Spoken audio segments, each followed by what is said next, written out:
Hello, my name is Joshua Scott. I am 34 years old and currently live in Miami, Florida, where the golden sunshine stretches across endless beaches. But my story doesn't begin here. It started back in my days in San Diego, California, in a family I once thought was my entire world. I am a real estate consultant and manager, a career I've poured my sweat and heart into building.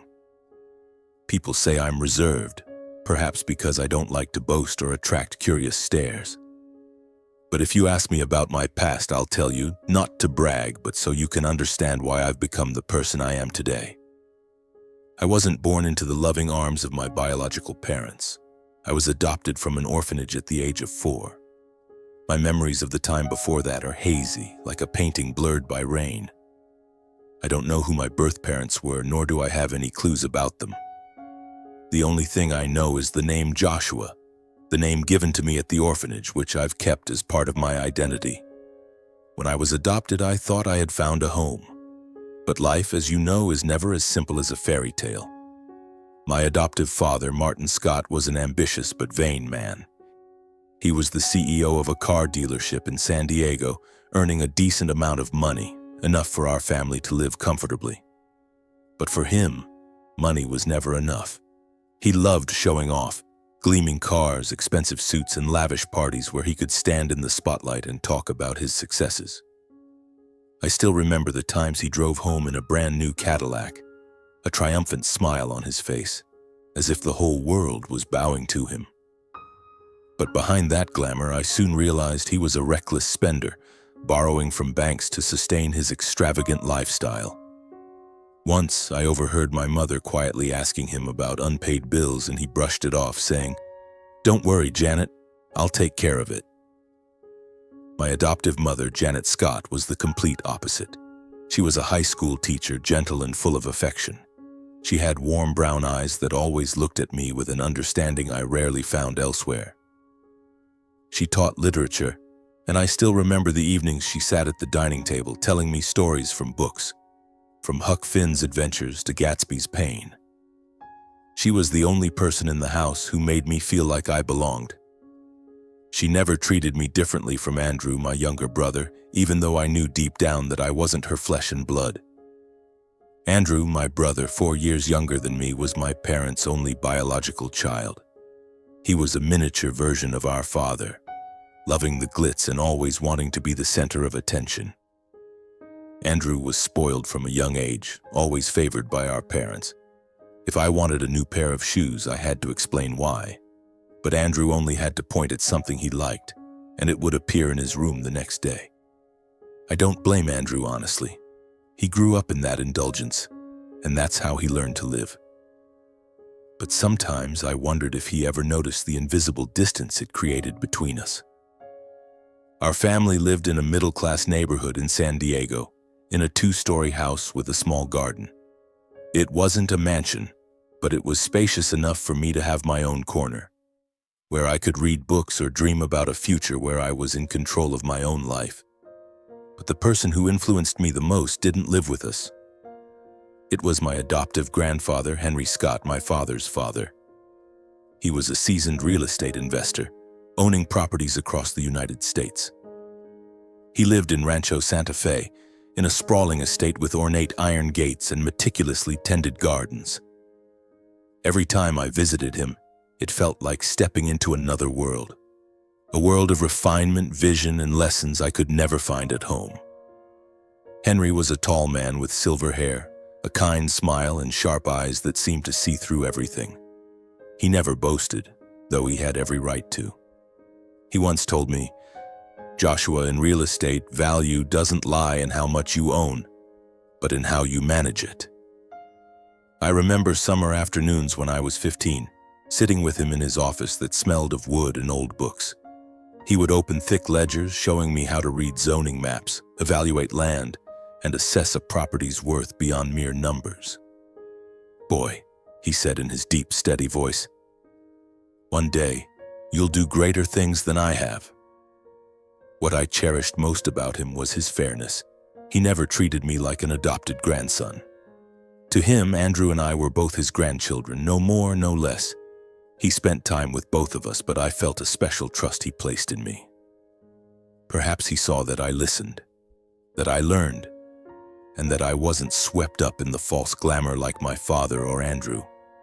He often spoke to me about the importance of building a reputation and relationships, saying they were assets more valuable than gold.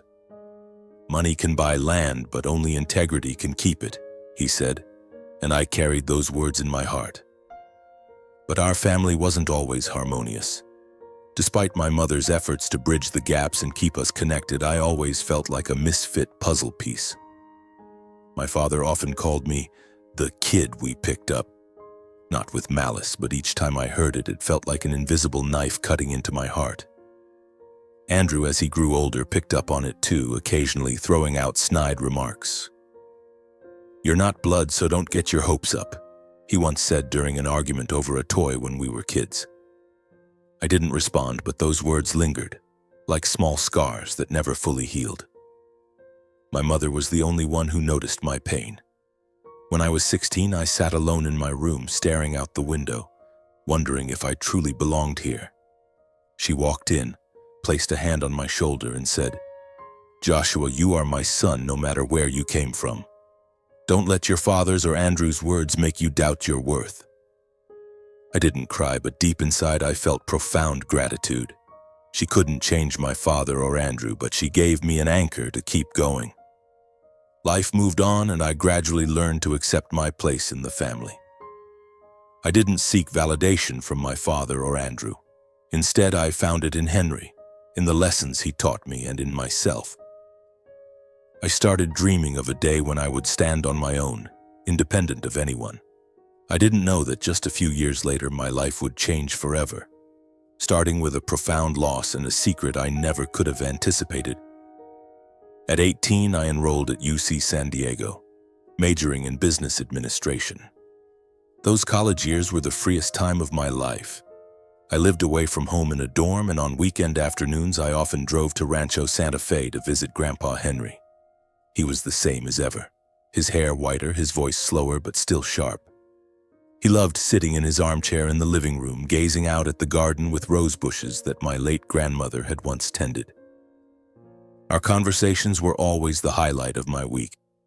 He shared stories of his successful real estate deals, the mistakes he'd made, and how he built his empire from nothing. "Joshua," he'd often say, "life is like a piece of land. You have to know when to sow, when to wait, and when to harvest." But then one autumn morning when I was 23, the phone rang. My mother's voice on the other end was trembling, unlike her usual calm self. "Joshua, can you come home right away? Grandpa, he's gone." I stood frozen, the phone heavy in my hand. Henry, the man I admired most, the one who made me feel like I belonged, was gone. He didn't pass from illness, but from old age at 88. It was the first time in my life I felt such a strange, hollow emptiness. I drove home, my mind clouded as if shrouded in fog. When I stepped into our San Diego house, the air felt stiflingly heavy. Mom sat on the sofa, her eyes red and swollen, clutching a handkerchief. Dad stood by the window, his face cold, but I knew he was masking his grief. Andrew, now 19, sat in the corner, silently scrolling through his phone as if Grandpa's death meant nothing to him. I didn't blame Andrew. He was never as close to Grandpa as I was. To Andrew, Henry was just a wealthy grandfather who sent expensive birthday gifts. Grandpa's funeral was held at his Rancho Santa Fe estate. It was a gloomy day, the sky draped in gray clouds as if nature itself was mourning. Hundreds attended, friends, business partners, and people who had worked with him. I stood among the crowd hearing condolences, but all I wanted was to run to his office, sit in that familiar chair, and hear him tell one more story. I wanted to tell him how much I'd learned from him, that I wouldn't let him down. But now, it was all just memories. A week after the funeral, our family was called to the office of Raymond Carter, a middle-aged lawyer with gold-rimmed glasses and a dry voice. He had been Grandpa Henry's personal attorney for years, and that day he read Grandpa's will. I didn't know what to expect. I hadn't thought much about his wealth, but part of me hoped he'd left something. not because I needed money, but because I wanted to feel his final trust in me. We sat around a long table in the lawyer's office. Mom held my hand under the table as if she knew I was nervous. Dad sat across from us, arms crossed, his eyes full of expectation. Andrew, as usual, seemed indifferent, though I noticed him occasionally glancing at Dad as if awaiting a treasure. Raymond opened a thick file, adjusted his glasses, and began reading. Henry Scott, as the testator, has distributed his estate as follows. His voice was steady, but each word hit me like a hammer. Dad inherited a portfolio of properties worth about $7 million, including several luxury apartments in Los Angeles and a small shopping center in San Diego. Andrew, despite being only 19, received an investment fund and 2 other properties, totaling around $5 million. Mom was given a cash sum in the vacation home in Palm Springs, her favorite retreat.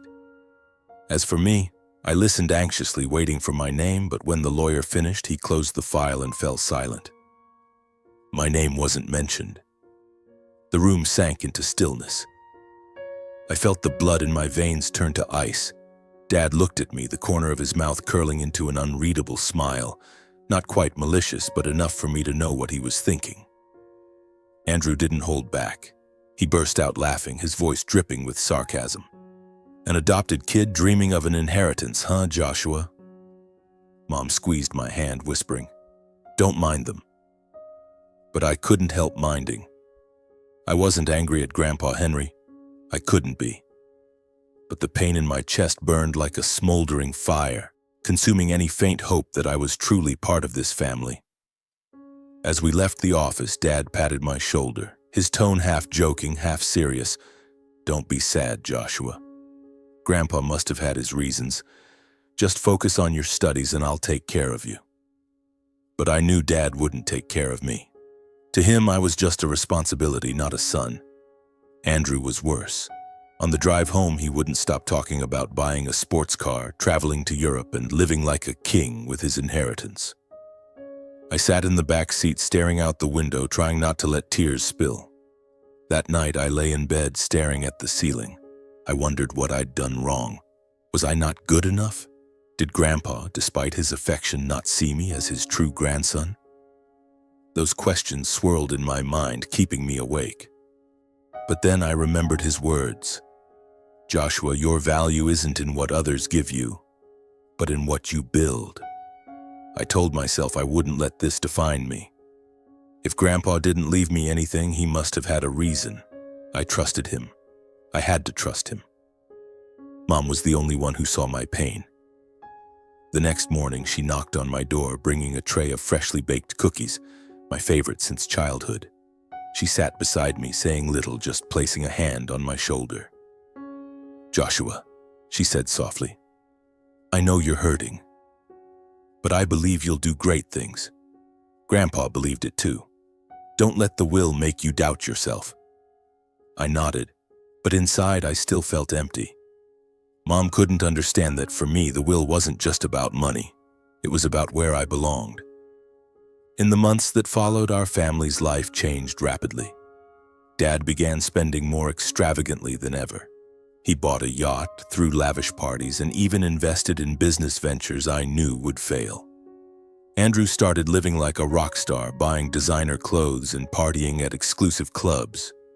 I watched them and wondered if they ever thought about preserving what Grandpa Henry had left. To them, his wealth was a gift from the heavens, not a responsibility. As for me, I threw myself back into school, burying myself in studies and my own plans. I started working part-time at a small real estate firm, learning everything I could. I wanted to prove I didn't need a will to succeed. But deep down, I carried a wound. I missed Grandpa Henry, his lessons on zoning maps, his kind smile. I wondered if he had truly forgotten me or if he had a plan I didn't yet understand. I didn't know that years later a call from Raymond would reveal everything. A secret Grandpa Henry had kept, not just from me but from the entire family. A secret that would change how I saw him, myself, and what I could achieve. 2 years after Grandpa Henry's passing, I was 25, freshly graduated from college and taking my first steps into the world of real estate. I worked for a small firm in San Diego, hustling to find clients, learning to negotiate, and trying to build a name for myself. Life wasn't easy. I lived in a modest apartment, saving every penny to invest in my future. But I didn't complain. Whenever I felt exhausted, I recalled Grandpa's words. Your value lies in what you build. I was determined to create something worthwhile, not just for myself, but to prove I was worthy of the lessons he'd taught me.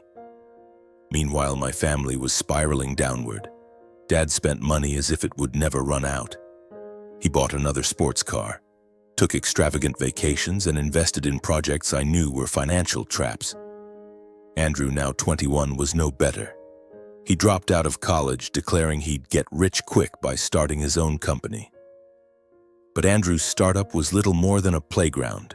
He spent money on parties, expensive watches, and business ideas that never materialized. Mom was the only one in the family who stayed grounded. She continued teaching, still gentle, but I saw a quiet sadness in her eyes when she watched Dad and Andrew squander Grandpa's wealth. I tried to keep my distance from the family, not out of anger, but because I didn't want to be pulled into their chaos. I only came home for special occasions, Christmas, Mom's birthday, but each visit made the gap between us more apparent. Dad and Andrew still tossed out occasional barbs. How much you making as a real estate broker? Enough for a decent car yet? Andrew once asked, smirking. I didn't respond. I'd learned to stay silent, to hold my pain inside and turn it into motivation. Then, one April afternoon, while I was in my small office reviewing a land sale contract, my phone rang. It was an unfamiliar number, but the area code was San Diego. I answered, and the dry, familiar voice of Raymond Carter, the lawyer, came through. Joshua, it's Raymond Carter. Can you come to my office tomorrow? There's something important regarding Henry that I need to discuss with you. My heart raced. Henry? It had been 2 years since his passing, and I thought everything about him was settled. The will had been read, the estate divided, and I'd received nothing. So why was Raymond calling? I agreed to meet, but that night I couldn't sleep. I lay in bed, my mind spinning with questions. Was there a mistake in the will? Or was it just a minor legal formality? Deep down, I felt a faint spark of hope, like a flickering candle in the dark. The next morning, I drove to Raymond's office in downtown San Diego. It was the same as before, the smell of old paper, dark wooden bookshelves, and the long table where I'd heard the will read 4 years earlier. Raymond greeted me with a faint smile and invited me to sit. He pulled a large, sealed envelope from his drawer with Grandpa Henry's handwriting on it. Just seeing his script made my throat tighten. Joshua, Raymond began, his voice softer than usual. Henry left something for you, but he instructed me to reveal it only when you turn 25. The air in the room felt thick. What is it? I asked, my voice hoarse. Raymond opened the envelope, pulling out a thick stack of documents and a handwritten letter. He slid the letter toward me. Read this first. I took the letter, my hands trembling. Grandpa's handwriting was still sharp and strong, just like him. The letter read, Dear Joshua, if you're reading this, it means you've grown into a man, and I believe you're ready. I know you may have been hurt by the will I announced, but I had my reasons. You're not like Martin or Andrew. You have vision, patience, and most importantly, heart. I didn't want my wealth to burden you when you were too young, nor did I want you to face pressure from your family. So I set up a separate trust for you, with a portfolio of properties I believe you'll know how to use. Use it to build your future, but never forget. The greatest value lies not in money, but in the reputation and relationships you create. I'm proud of you, Joshua. I've always been proud. Your grandfather, Henry Scott. I finished reading, tears welling up. I didn't cry, not because I was strong, but because I didn't want Raymond to see me vulnerable. But inside, I felt as if a heavy stone had been lifted from my chest. Grandpa hadn't forgotten me. He trusted me more than I'd ever dared hope. Raymond began to explain. The trust Grandpa Henry left me included a substantial real estate portfolio, a commercial office building in San Francisco, 2 luxury apartments in Miami, and a large plot of land in suburban San Diego, with an estimated total value of $6.5 million. Its value had even grown since he drafted the will thanks to the rising real estate market. But what stunned me most was why he kept it secret. He didn't want Dad or Andrew to know, fearing they'd pressure me or, worse, try to exploit me. He wanted me to mature and stand on my own before taking on this responsibility. Henry was very deliberate, Raymond said, sliding the documents toward me. He wanted to ensure you'd use this wisely. You can access the trust today if you choose. I held the documents, feeling their weight in my hands. They weren't just papers, they were Grandpa's legacy, his trust in me. I looked at Raymond, trying to keep my voice steady. I need time to think. I want to do right by his expectations. Driving back, I felt like I was floating between reality and a dream. I stopped by the coast, sat on the hood of my car, and watched the waves crash.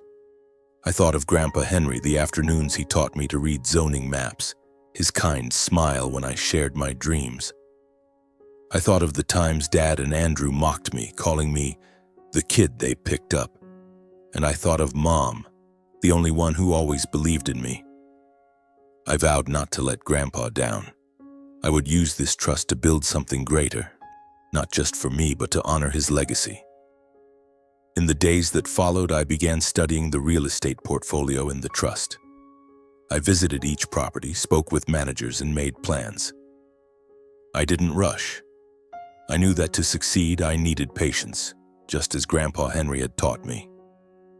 I also decided not to tell my family about the trust, not because I distrusted them, though I knew how Dad and Andrew would react, but because I wanted to prove my worth first. I wanted them to see that I didn't need their validation to succeed. I started small. The office building in San Francisco, one of the assets in the trust, was leased but poorly managed. I met with the manager, an older man named Carl, who had worked for Grandpa Henry since the 80s. Carl shared stories of the days he and Henry scouted properties together, how Henry always looked beyond the numbers. "You're like him," Carl said, his eyes twinkling. "You don't just see money, you see potential." His words were like a cool breeze fueling my drive. I spent months improving that building, upgrading the electrical system, modernizing the workspaces, and securing long-term tenants. I learned how to negotiate, persuade, and inspire trust in my vision. When the building started generating steady profits, I felt a quiet but fierce pride. It wasn't just about the money, it was proof I was on the right path. The 2 luxury apartments in Miami were the next challenge. Miami's real estate market was vibrant but fiercely competitive. I flew there, staying in a budget hotel to save costs, and began assessing the properties. Located downtown with ocean views, the apartments needed renovations to attract high-end clients. I hired an interior design team, worked with contractors, and personally oversaw every detail. When the project was complete, I leased both apartments at higher rates than expected, and the cash flow began rolling in. For the first time, I felt like more than a broker. I was an investor, like Grandpa Henry. The plot of land in suburban San Diego was the biggest challenge. It was large and well located but undeveloped. I spent nights studying urban planning and local development trends. Ultimately, I decided to turn it into a small commercial complex with shops and offices. The project consumed nearly all my time and energy for 2 years, but when it was finished, it became the crown jewel of my portfolio. I named it Henry's Legacy as a tribute to him. While I was steadily building my future, my family took a different path. Dad, with his $7 million inheritance, continued his lavish lifestyle. He bought a vacation home in Hawaii and threw parties I only heard about through Mom's casual remarks. But I knew he was in trouble. During a Christmas visit, I glimpsed a stack of bank letters on the kitchen table. The red-inked debt figures sent a chill down my spine. Dad had borrowed heavily and was selling off properties to cover it. Instead of cutting back, he used the money for more luxuries, as if he believed the funds would never run dry. Andrew was worse. Another of his startups, some fashion-related app, quickly failed. He burned through hundreds of thousands on advertising, a lavish office, and even a Lamborghini to impress investors. But no serious investors came. Andrew had no plan, no vision, just blind confidence fueled by his inheritance. When the company went bust, he sold off the properties Grandpa left him, one apartment in Los Angeles, then a plot in San Diego, all to pay debts and sustain his flashy lifestyle. Mom was the only one I stayed in regular contact with. She called me weekly, sharing stories about her students and the books she was reading. But I could tell she was hiding her worries. "Your dad and Andrew, they don't know when to stop," she once said, her voice tinged with sadness. I wanted to help, but I knew I couldn't change them. I could only focus on my own path and hope they'd eventually see reason. Family ties grew more distant. I rarely came home except for special occasions. Each time we met, Dad and Andrew tossed out their usual jabs. "Still grinding away at that boring broker job?" Andrew asked with a smirk at Mom's birthday party. I just smiled, saying nothing. They didn't know I'd earned millions from my investments, quietly building an empire, and I had no intention of boasting. To me, success wasn't about proving them wrong. It was about keeping my promise to Grandpa Henry. At 28, I moved to Miami, wanting a fresh start. Miami felt like a place where I could be myself, free from comparisons. I kept a low profile, living in a modest apartment and driving an ordinary car. But in the real estate world, my name started gaining recognition. Partners called me Henry Scott's heir, and I took pride in that. Not for the fame, but because I knew I was following the path he'd laid out for me. By the time I turned 30, I had built a substantial investment portfolio. The office building in San Francisco, the Miami apartments, and Henry's legacy complex were all generating steady profits. But I didn't stop there. Grandpa Henry once said, "In real estate, opportunities are like ocean waves. You have to catch them at the right moment." And I was always looking for the next wave. That year, Florida's tourism and hospitality market showed signs of recovery after a downturn. I saw potential in resorts and hotels, assets that could generate cash flow and build a brand. I began researching, traveling between Miami and nearby cities to scout properties. One day, I came across a listing for a resort in Key West, once a renowned destination but now run down due to poor management. Its sale price was far below its true value, and I knew it was an opportunity. I visited the resort on a sunny morning. The main building retained its classic charm, with white domed roofs and balconies overlooking the sea. But the gardens were overgrown, the pool was covered in algae, and the guest rooms needed a complete overhaul. Standing on the beach, feeling the ocean breeze, I envisioned the potential of this place. It wasn't just a property, it was a dream, a place that could bring joy to thousands and create a new legacy. I decided to buy the resort using part of the trust and securing a bank loan. It was the biggest gamble I'd ever taken, but I trusted my instincts. I assembled a team of experts, architects, designers, and marketing specialists, and began the renovation. We preserved the resort's classic style, but added modern amenities. A high-end seafood restaurant, a luxury spa, and rooms with ocean views. I named it Sunset Haven, a name evoking peace and hope. The renovation took over a year, but when Sunset Haven reopened, it quickly became a favorite in Key West. Social media buzzed with glowing reviews, and rooms were booked solid during peak seasons. The resort wasn't just a steady revenue stream. It became the golden goose of my portfolio. Every time I walked into the grand lobby, seeing guests laughing and enjoying themselves, I felt like Grandpa Henry was smiling somewhere, proud of me. I maintained my low profile. No one at the resort, except a few senior managers, knew I was the owner. I preferred working behind the scenes, noting areas for improvement and ensuring every detail was perfect. To me, Sunset Haven wasn't just an investment. It was proof of what I'd learned from Grandpa Henry and a testament to my worthiness of his trust. Meanwhile, back in San Diego, my family continued their decline. Dad had sold nearly all the properties Grandpa left him, and Andrew was drowning in debt. Mom called me once, her voice heavy with worry. "Joshua, I don't know what to do. Your dad and Andrew, they won't listen to me." I comforted her, but I knew I couldn't pull them out of the hole they'd dug for themselves. All I could do was stay on my path and hope that one day they'd see me differently. But fate, as it often does, had its own plans. A pivotal family vacation was approaching, where my family unknowingly chose Sunset Haven as the venue to introduce Andrew's new girlfriend. They had no idea it was my resort, and I never anticipated that this moment would become a turning point, a chance to confront our tensions not with anger, but with truth. I got a call from Mom on a Saturday morning while reviewing Sunset Haven's financial reports.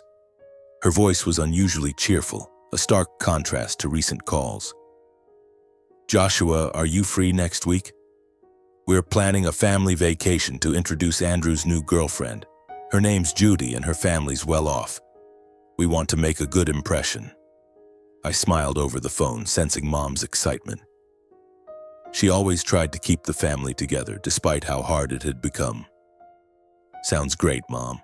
Where are you all headed?" I asked, unprepared for her response. "Sunset Haven in Key West," she said proudly. "Your dad says it's one of the finest resorts in the area. Andrew picked it." My heart skipped a beat. Sunset Haven. My resort. I kept my voice steady, hiding my shock. "That sounds amazing, Mom. I'll try to make it." I hung up, my mind reeling. They didn't know I owned it. No one in the family did, as I'd always kept it secret. And now, by pure coincidence, they'd chosen the place I'd poured my sweat and heart into. I sat back, staring out my small Miami office window. Part of me found the coincidence amusing, but another part felt a nervous anticipation, as if fate had placed me in a chess game I didn't yet know how to play.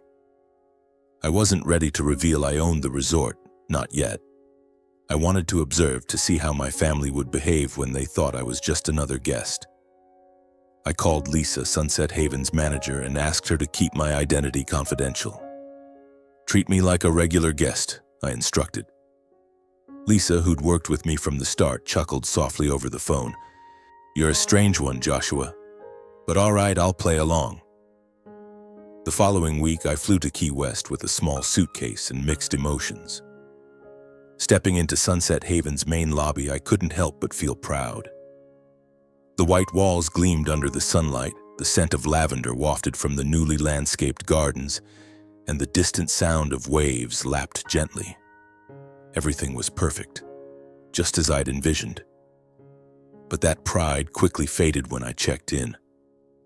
Dad and Mom had booked rooms in advance, and they'd assigned me a standard room, the cheapest kind, near the service area, where you could hear the clatter of trash carts and catch faint whiffs from the kitchen. Meanwhile, they and Judy's family stayed in luxury suites with ocean view balconies. I wasn't surprised. This was how they'd always treated me, like an outsider worthy only of leftovers. I smiled at the receptionist, took my key, and wheeled my suitcase to my room. The room was small but clean and tidy. I didn't need luxury. What I needed was a chance to watch everything from the shadows. Judy's family arrived that afternoon. Judy, Andrew's new girlfriend, was a beautiful woman with blonde hair and a radiant smile. Her parents, Mr. and Mrs. Garland, exuded sophistication and confidence, clearly from high society.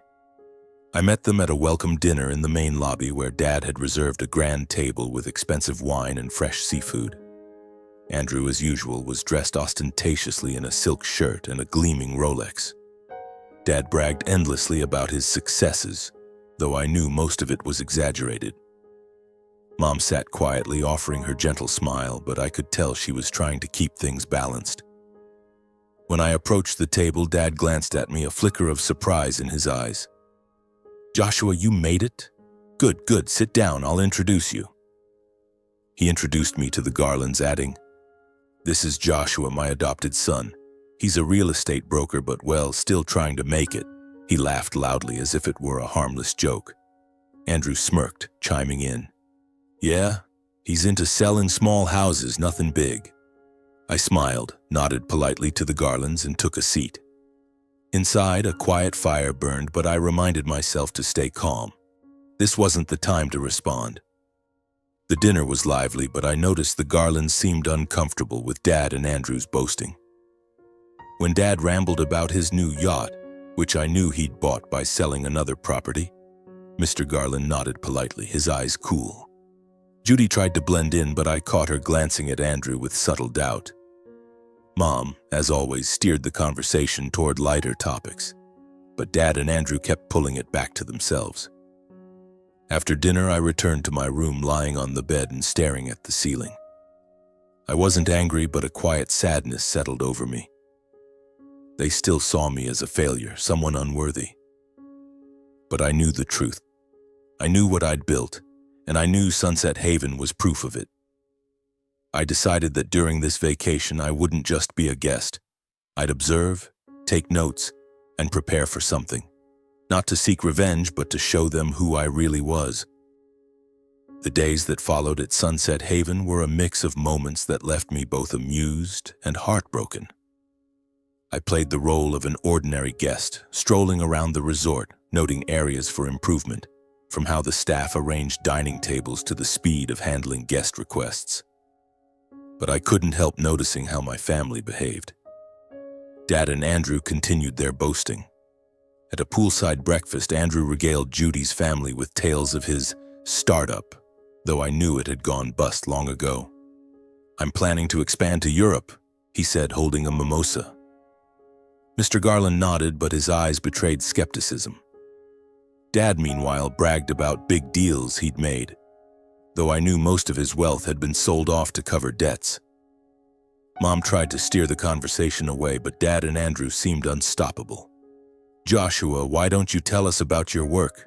Dad suddenly asked, his tone laced with sarcasm. "Still selling those little houses in San Diego, right?" I smiled, sipping my coffee. "Yeah, still working, Dad, slow and steady." Andrew burst out laughing. "Slow and steady? You need to live a little bigger, Joshua. Look, I bought a new car last week. Got anything decent yet?" Judy's family fell silent, clearly uncomfortable with the jab. Judy glanced at me, her eyes flickering with sympathy, but she said nothing. I nodded politely, keeping my composure. Inside, I thought, just wait, Andrew. Mom was the only one trying to ease the tension. One afternoon, as we walked along the beach, she took my hand and said, "Don't mind what your dad and Andrew say. I know you're special." I squeezed her hand, grateful for her comfort. But I also knew their taunts weren't just words. They were how they defined me, how they pushed me out of their world. And I decided it was time to change that narrative. While the family enjoyed their vacation, I quietly worked. I met with Lisa, the resort manager, to discuss upgrades, from improving the booking system to adding guest entertainment options. I also contacted an old friend at a bank, asking him to look into Dad and Andrew's financial situation. It wasn't out of malice. I just wanted the truth, to understand how far they'd gone down their path of self-destruction. The information I received wasn't surprising. Dad owed millions to the bank, and Andrew was being chased by creditors for personal loans. They'd sold nearly all their inherited properties and were now scraping by on what little remained. I began preparing a special gift, not to hurt them, but to show them I wasn't who they thought. I asked the resort's finance team to compile a detailed report of Dad and Andrew's debts, along with a list of the properties they'd sold. I had Lisa package it in an elegant gift box like a fine dessert. I knew the moment would come, and I wanted it done with the finesse Grandpa Henry would have admired. As the vacation neared its end, family tensions grew palpable. The Garlands began distancing themselves from Dad and Andrew, clearly unimpressed by their bravado. Judy, though still trying to be friendly, started questioning Andrew. I overheard her asking about his company and future plans, only to get vague, evasive answers. This trip wasn't just a vacation, it was a test for all of us. And I was ready to play my move in this chess game. The final day of the vacation at Sunset Haven arrived with a clear blue sky, sunlight shimmering on the ocean. I woke early, standing on the small balcony of my standard room, breathing in the salty air. Today was the day I'd execute the plan I'd prepared over the past few days. Not because I wanted to hurt Dad or Andrew. I wasn't that kind of person. But I wanted them to see the truth, to understand that I was no longer the Joshua they mocked and dismissed. I wanted them to see me, truly see me, not through the lens of jealousy or prejudice. I started the day by walking around the resort, checking everything as usual.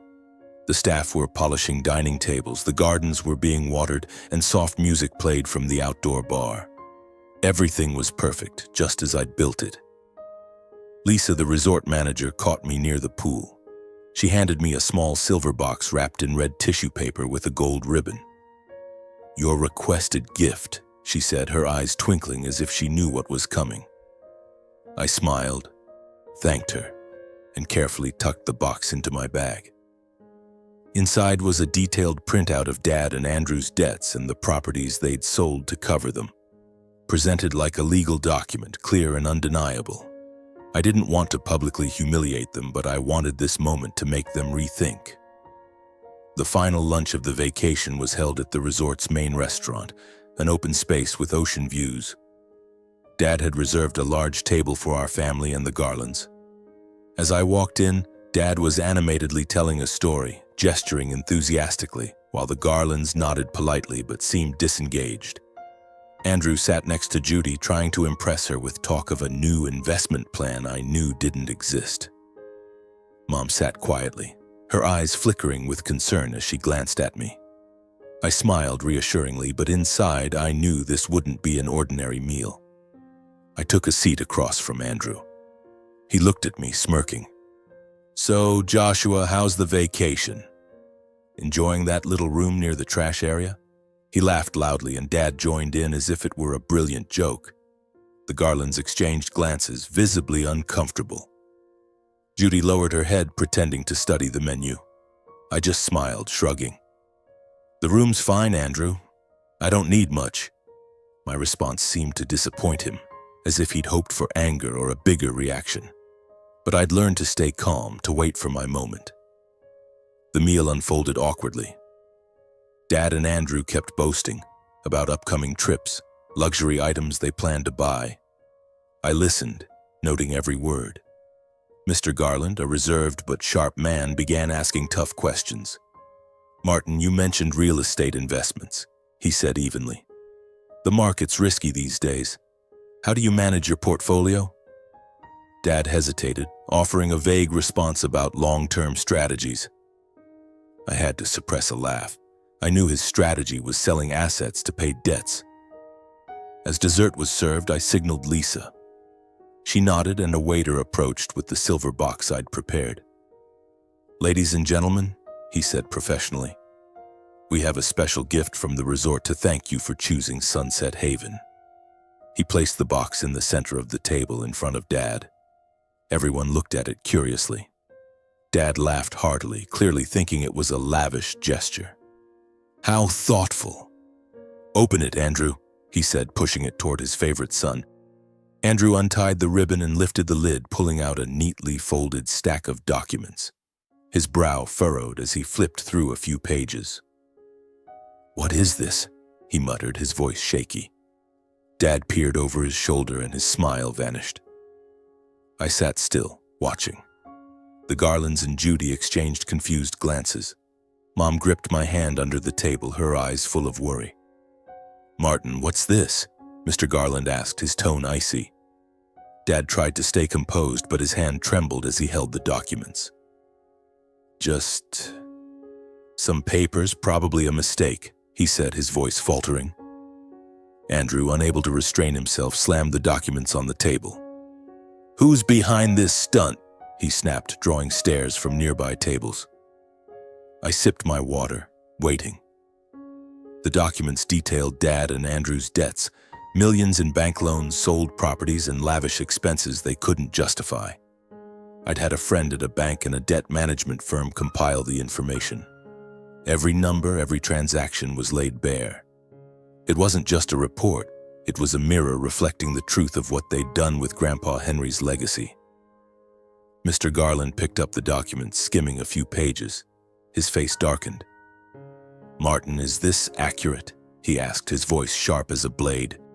Dad stammered, searching for an explanation but unable to form a coherent sentence.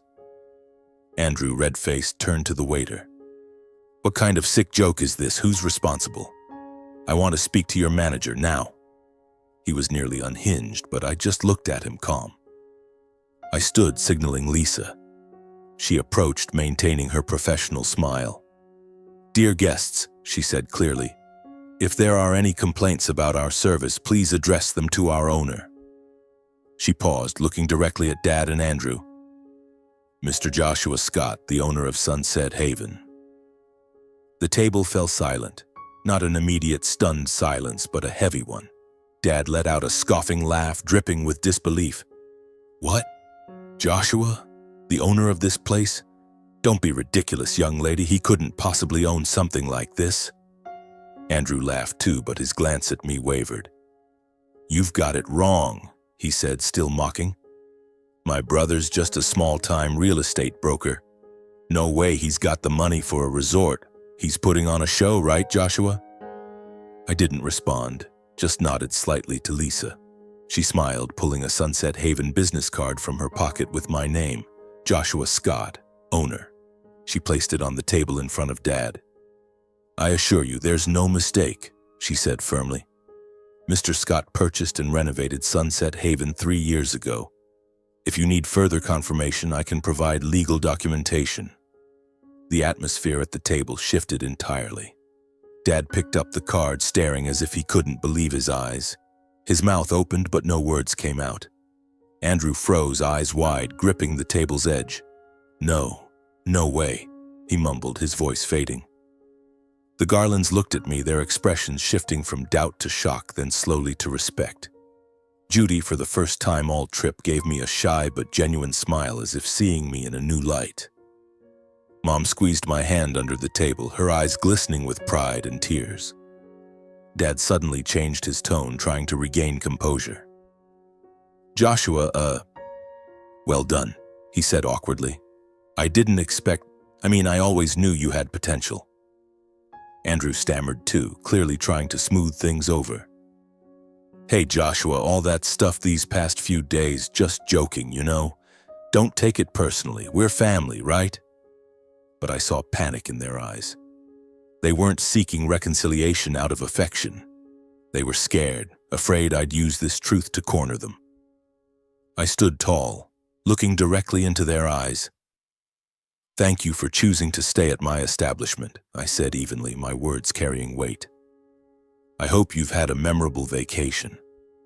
But I suggest you review those documents carefully. They might help you rethink how you manage your assets." I said no more. I didn't need to. The truth spoke for me. I turned to Lisa. "Thank you, Lisa. Please ensure everyone is well taken care of until they leave." Then I walked out of the restaurant, feeling the eyes of both families on me. I didn't look back. I didn't need to see to know this moment had changed everything. They doubted me, mocked me, thought I was playing a role. But when the truth was laid bare, they had no choice but to face it, and themselves. I stepped onto the beach, the sea breeze washing over me, bringing a sense of freedom I'd never felt so clearly. I thought of Grandpa Henry, of the letter he left in the trust. He'd believed in me, and I hadn't let him down. More than that, I'd proven to myself I was worthy of that trust. Standing there watching the waves, I felt an unfamiliar peace. This wasn't a victory of revenge. It was a victory of truth. Dad and Andrew might try to make amends, but I knew they wouldn't change. They'd face the consequences of their choices, just as I'd built my own path. Deep down, I knew this vacation would leave a lasting echo, not just for my family, but for me. I'd crossed a threshold, and from now on, no one could define me but myself. When I returned to Miami after the vacation, I felt as if an invisible weight had been lifted. My small apartment, with its simple white walls and window overlooking the bustling street, suddenly felt like the safest place in the world. I sat at my desk, opened my laptop, and reviewed Sunset Haven's financial reports.